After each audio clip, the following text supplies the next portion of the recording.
everyone, welcome back to another video. I was going to say happy spring, but it snowed last night and there's so much snow outside, but you know what? It's spring. So happy spring, welcome back to another video. And today we're talking about my spring TBR and also perhaps some spring recommendations. Okay, so this video is broken into 3 different genres and categories. First, we'll be talking about literary fiction and some books for spring in that category. We're talking about romance and we're talking about thrillers. I think these are the major genres that I read in the springtime.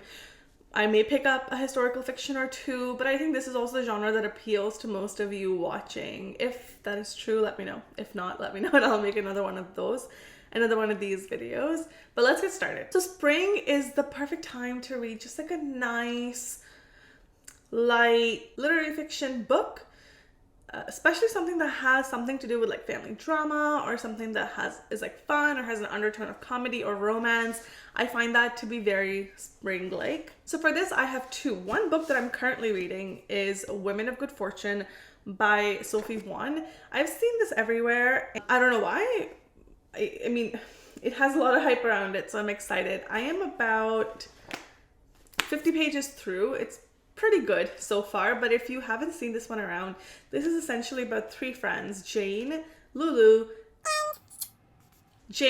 and Rena. So these are girlfriends living in Shanghai, I believe present day China, and one of them is getting married to this super rich guy, but she doesn't really want to. So the friends kind of come up with a heist, a plan to run away with all the money they're going to receive as presents or in like their red envelopes and run away with it. And it seems relatable in a sense. It's very much like millennial angst, you know. The main premise of this book is around, there's a term here, it's called shengnu, and it's basically around like women who are over the age of what is considered acceptable to be married by. So all of these women are kind of over that age. It seems like that's a big part of the theme. So I'm excited to read more of this. It's pretty good so far. The next book in this category, I have not personally read yet, so I can't really recommend, but it has some really great feedback around it. That is Mame by Jessica George. Been on my list for a long time, and I think I'm finally in the mood to pick it up. This book follows our main character, Maddie, who is, a young woman, but who's always been taking care of her father, who I believe has been who's been chronically ill. And her mom finally returns from Ghana, and Maddie now has a chance to go on and like live her life. So she's a bit of a late bloomer. And I believe the book is about her navigating her many firsts as a late bloomer and as a young Black woman living in London. I don't think this is a particularly heavy book. I believe there is some like comedic elements in it, but what I've heard about it is that it is so relatable and also very timeless, but also very modern. Now let's talk about romance. This is a genre that folks really like to read in springtime. I have 2 books I would like to talk about. Both of them I'm currently reading and a good chunk of the way through. One of them seems promising. The other one, I don't really know, but let's find out. So this spring, I'm reading 7 Days in June by Tia Williams. I have it here on my Kobo. This was a Reese Witherspoon book club pick. I usually like Reese's book club picks. They are quite in line with me. Reese and Jenna's book club picks. This is pretty good so far. I'm about 33% through, and it's not a big book. It says I only have 4 hours to go, which is not bad. But I had bought this like months ago, if not last year, and I just never really felt drawn to it, but I did this time around, and so I've started it and I'm quite happy with it. It's about our 2 main characters who basically spent 7 days together in June a long time ago. They know each other from when they were teenagers, and now they're in their, I believe, late 20s, early 30s, and the female character, she has a daughter and she's a mom and she struggles a lot with chronic illness. That's a really big part of this book, is our main character's experience with a debilitating chronic illness. And she's basically, like writing books to make ends meet. Both of our main characters are authors. What's cute about it is that they have been communicating to each other through the main characters in their books. I thought that was very endearing. This certainly feels, it doesn't feel like a juvenile romance. A lot of the romance and literary fiction lately has felt a little juvenile to me, but this one doesn't. So I'm excited to finish this one. If you've read this, let me know. The next romance book that I'm hoping to finish is The 7-Year Slip by Ashley Poston. This is one of her first adult literary fiction books. I enjoyed Ashley Poston and reading her YA books when I was a young adult myself, when I was a teenager.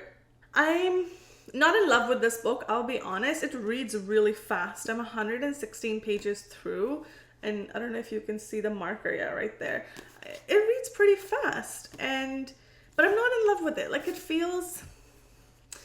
it's a really cool premise, but there's something about it that just doesn't sit with me the way that I needed it to or wanted it to. So I did put it aside, but I'm going to give it another shot. I'm going to pick it up. But this is all the rage here on BookTube.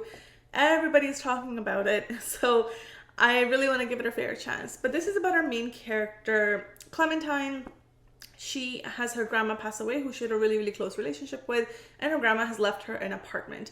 Now, a trigger warning for this book is grief. Like, there's a lot of mentions and story and narrative around losing her grandma. Grief was like a parent for her. And so if that's, a trigger for you, just be cognizant of that going in. But basically, she inherits this apartment, and this apartment has the ability to time travel 7 years in the past. So it's not like a time machine. It's not like a hot tub time machine where you can press the button and it'll take you to whatever year you want. It's like the apartment has a life on its own. So what the apartment can do is it can go 7 years in the past, like whenever it wants, essentially, and you have like no idea what's gonna happen. So she basically meets the guy. She comes home one day, she opens the door, she sees a guy, but it's like her apartment, but 7 years in the past. So that seems like a really cool premise. I am really excited. I like how Ashley Poston has like magical realism woven into her romance books, but I'm really hoping that I like it. Okay, now I have 2 thriller books to talk about. Thrillers are one of my favorite genres, and honestly, there is a chance that I could pick up more thrillers during the springtime or switch from these to another, but these are feeling pretty good right now, so I'll share those with you. I have Rebecca by Daphne du Maurier. This is a classic, so I don't know if this will be for everyone, but this is quite it's like a dense classic, But the way that I've seen people describe it is that this is like the OG untrustworthy female narrator, psychological thriller with like a husband and wife. But this is basically about our main character. She's a young woman. She meets this guy in, I believe, Monte Carlo, and he's a rich older guy, falls in love, gets married, moves in with him in his like huge mansion. Think like Pemberley kind from like Austin, but like Pemberley, but like, yeah, not Austin, but like that, to that scale, I imagine. And she moves in with him, but she slowly starts to realize that she doesn't know much about the guy that she's married.